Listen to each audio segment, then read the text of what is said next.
مرحبا، كيفكم؟ شو أخباركم؟ أنا منيح، شوي تعبان لأن الساعة 3:15 الفجر هلأ. كنت عم بشتغل و أنا كنت كتير كتير كتير جوعان، وبعرف إنه بقولوا مثلا يفضل إنه ما ناكل وننام دغري، مش عشان قصة وزن وما وزن، بس إنه الكواليتي تاع النوم بيكون أحسن لما بطننا يكون شوي فاضي مقارنة إنه إذا كان مليان. فحاول إنه فكرت أروح أنام بطني فاضي، بس كتير كنت جوعان، فتحت البراد وأخدت لي شغلي وشغلتين هيكي. بس بعدين شفت البسكوت اللي عملته امبارح. كنت معزوم بمحل، إنه كل شخص كان لازم يجيب معه طبق أكل.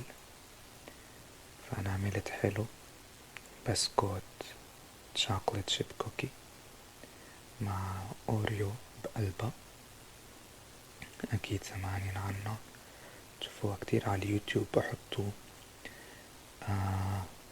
ايه، فسخنتها بالميكروويف، وهلا راح اكله مع كوباية حليب زي الولاد الصغار. وفكر بعدين افوت انام، زي ما قلت الساعة 3:15 هلا الفجر. فقلت نعمل تشيت شات شوي صغيرة، شوفوا كيف عم بتلف.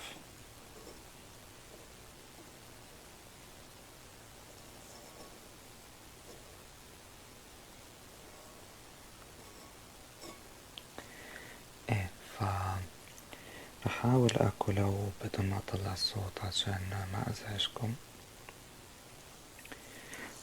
الكلينكس بايدي، فهيدي الكوباية. فهلا بعدنا اسبوع ليخلص 2017، بحاول اقصه.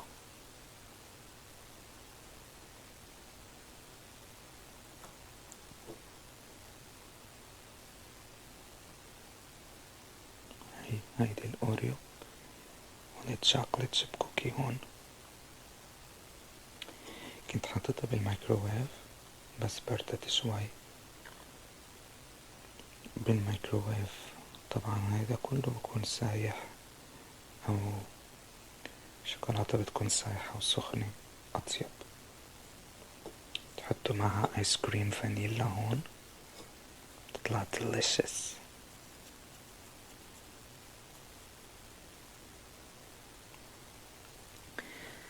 فهلأ نحنا باقيلنا 7 أيام ل2017. تتأكد شو تاريخ اليوم؟ ايه،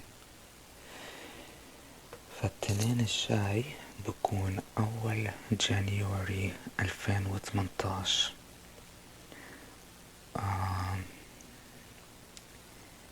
ففكرت انه احكي عن 2017 و 2018. زي ما بتعرفوا كل الناس بيحكوا عن ال New Year Resolution. مش عامل يعني New Year Resolution، بس بتمنى شغلات ب2018، وبدأت أشتغل عليهن من قبل، فما استنيت السنة لتخلص عشان أبدأ فيهن. 2017 أول السنة كانت منيحة، بعدين بطلت منيحة. قعدت في شهرين جون وجولاي كتير كتير زعلت فيهن، إنه كنت مكتئب كتير، بنفس الليفل اللي كنت فيه من شي تقريبا 4 سنين وشوي أكتر هالمرة، لأن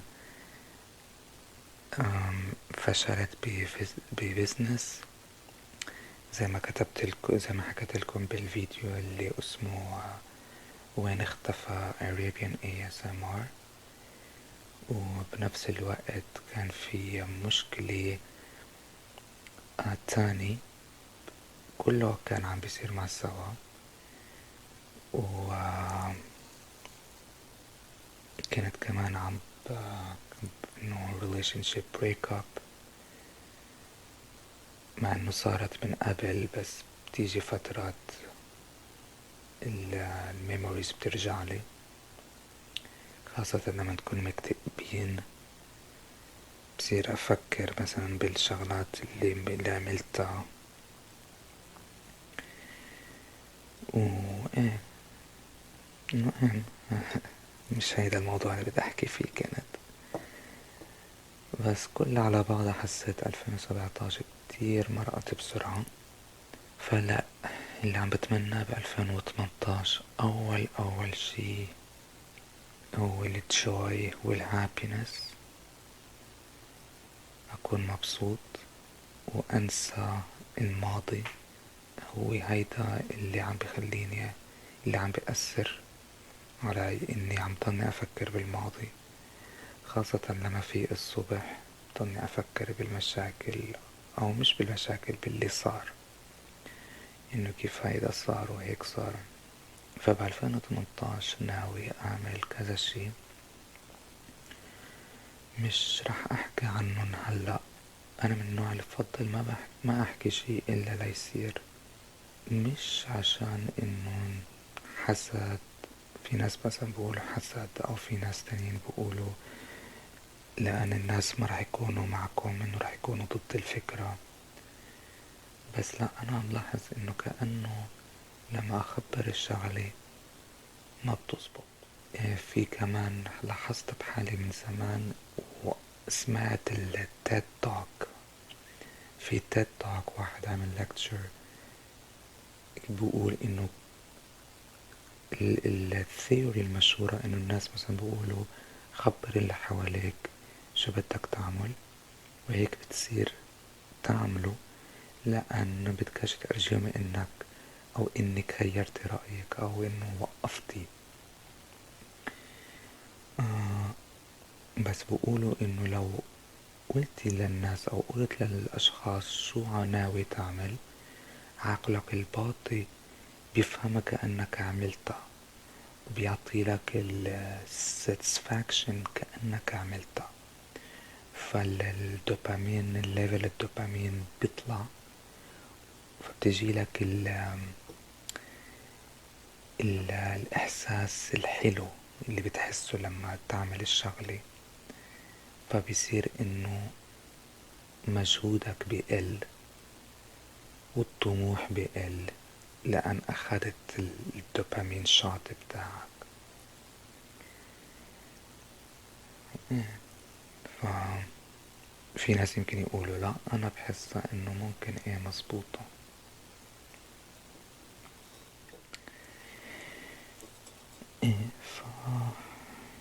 هي يعني اللي بدي أعمله ب2018 هي من ضمن الشغلات اللي كنت عم بحاول أعملهم ب2017 وما زبطوا.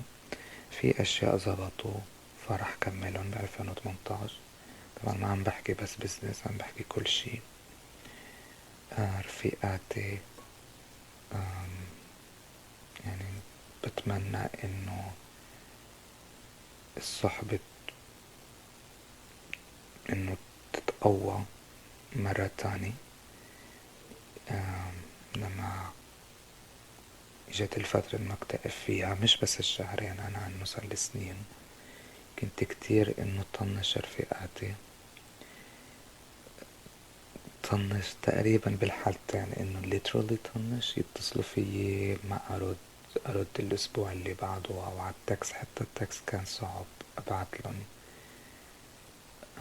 وزي ما بيقولوا إنه تعرفوا مين رفيقاتكم الحقيقيين لما تكونوا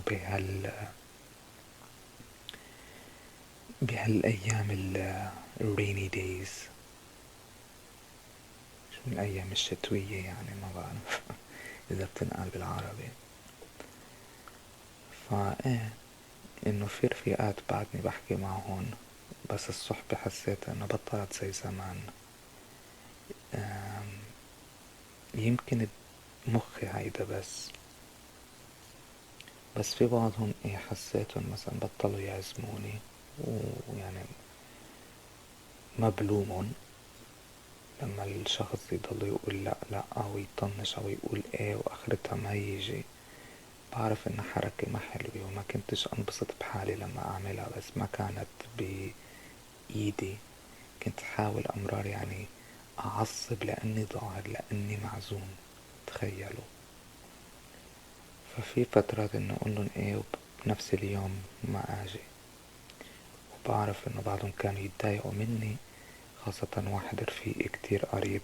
فطبعا نحكي لبعض كل شي وبنكون صريحين، وقال لي انه صرت شخص انه بطلنا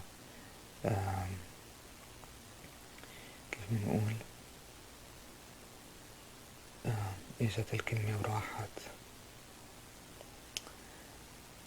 you know you're not reliable anymore. انه ايه بتقول بس بنضلنا نفكر انه يمكن هلا باخر لحظة يقول لا. فب 2018 بدي انتبه بهالشغلة، انه بس كمان مش بايدي، بس مش رح اعملها هاي كاكسكيوز. الناس اللي ما بيعرفوا، اللي ما ولا مرة اكتئبوا من قبل، ما بيعرفوا شو الاحساس. فبدهم يقولوا لنا انه فيك لو بتقصد او هيك شي.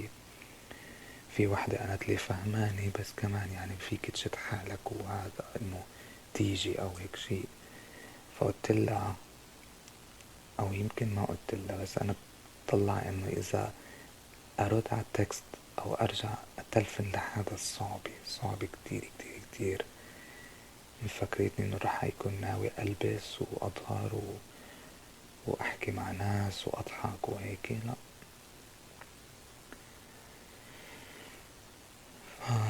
بس شوي شوي كأن الامور عم تتحسن. احيانا عم بتصل، وهي هاي الشغلة اللي بضحك، انه منكون متضايقين ما إلنا نفس نحكي، بس لما نحكي يجينا التليفون ونرد ونحكي، نلاحظ انه it's fun. بس نسكر التليفون نرتاح، انه بنقول هيدا حلو ليه ما بعملها. حتى ايام بظهر وبنبسط، بس ارجع البيت بقول خلص. اتذكر انه لما بدك تظهر يمكن هلأ قرفان وما جا بالك، بس لما تظهر رح تغير جو. بس مش ما دايما بتزبط هالحركة. المهم حكيت كتير بيني وبينكم. هيدا ابدا ما كان الموضوع اللي بدي احكي فيه بهالفيديو. كنت بدي احكي بشي تاني، بس بدي اكل البسكوتة وافوت انام. عندي الحليب هوني، ايدي وسخت من كنت ما عم بلعب بالكوكي. ف2017 خلصت بسرعة، باقي 7 ايام رح نبدأ ب2018. فبتمنى السنة كتير كتير منيحة لإلكم. full of health، العافية والصحة والعافية، حب، مصاري. مصاري مش بطمع، بس انه يمشي اموركم. ف اللي ما بيحكوا عربي، I wish you guys a happy new year, full of health and joy and love and money. Again, as I said in Arabic, not in terms of greediness, but rather to help you meet your needs or even wants. It's nice to spoil yourself once in a while. فتشيرز ل2018، يعني تشيرز مع الأصبع الوسخ. باي جايز، وبشوفكم ب2018 مع كذا فيديو. اوكي، ان شاء الله تكونوا مرتاحين هلا. تصبحوا على خير. Good night.